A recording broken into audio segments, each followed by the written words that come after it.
Today on Drawbli, we are back to learning perspective. Hey, I'm Ben. And I'm Abby. And we are self-taught artists documenting our journey of learning to draw, which is of course better with friends. So click that subscribe button if you're new around here. And check out our guidebook, How to Easily Draw Every Day, at the link below in the description.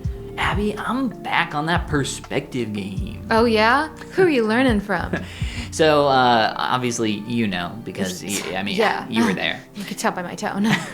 So, we found this course called the Complete Sketching and Speedpainting Super Course, quite a mouthful, by Colton Dubell. This is a Udemy course that we have purchased because I was really interested in finding something that leaned more into environments because we haven't focused on environments a lot over the past year or so. So I thought it would be cool to do that.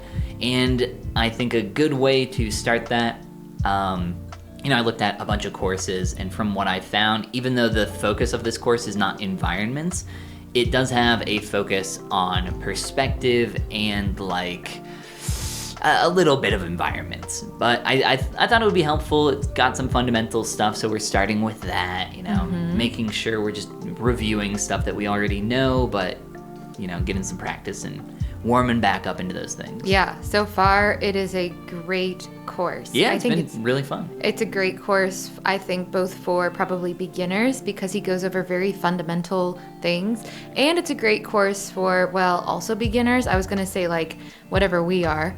Are we still beginners? Yeah, we're lower intermediate. Lower intermediate? Okay, it's a great course for lower intermediates, and then I can't speak for anybody higher than us because I'm not them. Yeah. Anyway, but it is great, and the instructor has such a nice voice and a really nice teaching style. He's clearly not just somebody who draws and decided to create a course.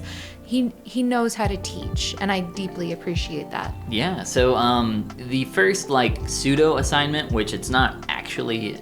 Well, I guess he does technically make an assignment out of it. But anyway, it's drawing this old barn, and it's more of just a warm-up. He doesn't talk about really any perspective or anything for this one. It's just hey, copy what I'm doing. And I was like, well, I don't want to copy exactly what you're doing, but I will kind of sketch this barn as a starting point, and then maybe by the end of the course, I can come back and do it again. Yeah. And maybe see how much I've improved. The focus was definitely line weights and values and contrast. Yes, so that was kind of the generalization or general things to focus on for that first one. And then he goes into, of course, 1-point perspective, which is what this is real quick here, and then 2-point perspective, and quite a few other things. But I found this review of perspective to be helpful because whenever we draw environments, I never make a perspective grid. And I was like, well, next time I make an environment, I should make a perspective grid just to get at least a general sense of knowing where my vanishing points are and where things are and what's going on. I like that. I know that you have not done these assignments yet, but they're really simplistic. I didn't spend a ton of time on them because a lot of it was just kind of review. But there was one major thing that I took away from this. Tell me. Well, there's actually a few really big things that I took away tell me. From the course so Crash far. course and the crash course. So one you already mentioned, so I'll mention it first here, which was about line weight. And line weight is something that I definitely want to improve at. I've mentioned that many times on Drawbli. Colton had some really good tips for, improving your line weight. I loved what he had to say about line weight, and I don't mean to cut you off, but just knowing why a line is thicker here and thinner here versus just kind of a vague idea of the things you want to pop, get a thicker line and yada yada. It was a much more almost formulaic approach, and I really appreciated that because it was just helpful. Yeah, absolutely. There are, multiple different areas where you can improve line weight. But the thing that I took away from it the most was this idea of mentally having 3 different types of line weight. Having a thin, medium, and thick line, and then keeping those consistent throughout your sketch or drawing or whatever. So I found that really helpful, and just thinking about where objects are turning away from the camera to where you can't see the hidden side of them. He had this cute little ant illustration that he used that was fun. That kind of gives things, I will say, a more graphic feel, and I know that from experience. But anyway, line weight. It's cool. I am starting to think about it even more, And the thing that I want to kind of work on in this course, focusing on perspective right now, is getting to a place where I can be a lot more intuitive about perspective. So perspective is, it's hard. Truthfully, it's quite difficult. And I'll do some examples here of me trying to intuit perspective. So I start off by making grids. Here I can start experimenting where I sketch a box and then I'm like, okay, that's kind of where I want a general box, and then I'm like, okay, here's a couple vanishing points. What would that look like now? So now I'm seeing, I'm starting to feel it out, oh, am I close in a general idea? Because at the end of the day, if you have a box that has parallel lines, you can just make your lines parallel and make it more orthographic, and it's gonna look fine. But I, want a little bit of perspective in there. Yeah, absolutely. And then it was cool to review stuff about how you can chop up boxes and find what a shape would look like on the other side, drawing through form, all that, really kind of basic stuff. But it was fun. Yeah, I've enjoyed it a lot so far. So I'm really wanting to get to a point where I can be more intuitive about the shapes that I'm creating and have them look correct. Yes. It is so easy to have things look really, really wonky when you're trying to create a person in a space, but it's something I think I really want to add to my ability and practice. I think of a month ago or so that we have more videos from me that were of me drawing our kitchen and other little environments, because it's feeling that pull to be able to create an environment and maybe eventually put a person in that environment. What? Now that sounds hard. Because it is. Yeah. But yeah, I kept catching myself making really just basic perspective mistakes where that back pillar, that middle corner is lower than the outside corners and it should be higher. And you'll see me fix that here in a moment, where I'm looking at it, I'm like, this is wrong, but why is this wrong? And then I'm like, oh yeah, obviously I'm looking up at this shape. So it's just these little things of, little corrective decisions. Yeah, I like this. And are you just creating this from your head basically? Yeah, I'm just creating That's really fun. basic shapes. That's probably how we got those cool art pieces that are of the stairs going upside down and right side up. What are those called? Escher? Yes. Escher? Yes. I mean, that's the artist, right? I believe MC so. Escher?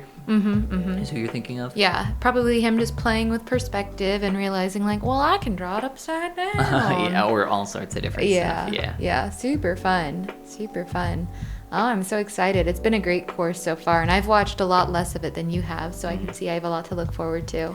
Yeah, so to go back to that idea of here's an example where I'm trying to intuit on perspective, where I just draw a box without a perspective grid. That's what all of these are. And as I make more and more complicated shapes, I run into more and more problems where I'm like, oh, this could be better. There is the classic draw 250 boxes assignment from Drawbox, which many people are familiar with, I just recommended that to a coworker the other day. Oh, Drawbox? Nice. Were they just interested in getting into drawing, or? Yeah, she had recently purchased a sketchbook and a little how-to guide on drawing horses and stuff. How to draw horses? That's awesome. I love that. It was so close to my heart. I was like, but she was talking about how do I get back into this and stuff.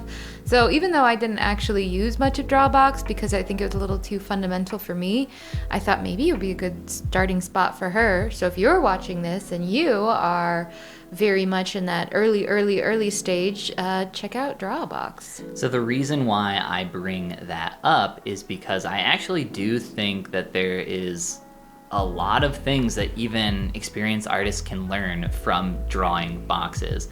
And the reason why I wanted to kind of get back into drawing some simple boxes and trying to intuit that perspective is because there's this artist I follow on Twitter who is doing the Draw 250 Boxes challenge, and he's actually just drawing a ton of boxes. He's done even more than that now, and he's like, I learn something new every time I do this, and I'm like, what? You of all people are learning from drawing boxes? And he's just like, yeah, I mean, there's a lot of helpful things you can learn about the way you make perspective, and you probably mess a lot of stuff up. a lot more than you think you do. Interesting. So I took all this perspective information and I was like, oh, now I know perspective really well. So I'm gonna draw this face in this crazy perspective. And the last time I did a face that was like the camera was looking up at, it did not go super well. I don't know if you remember that one. No, but... You ended up helping me with it. Oh, really? Yeah, I'll put it up on screen here so other people can see. I love this JPEG. This is a very well-constructed JPEG.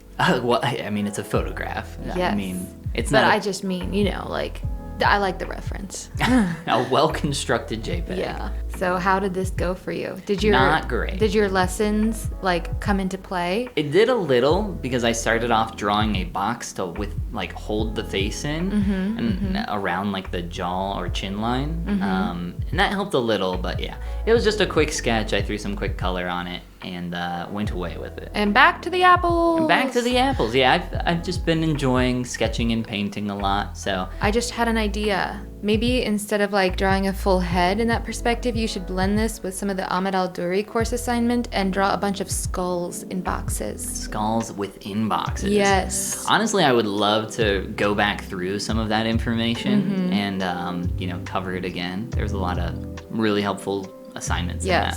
Yes. Here at Drawbli, we like to find out what the best courses are and tell you, so you don't have to guess. Yeah, I mean...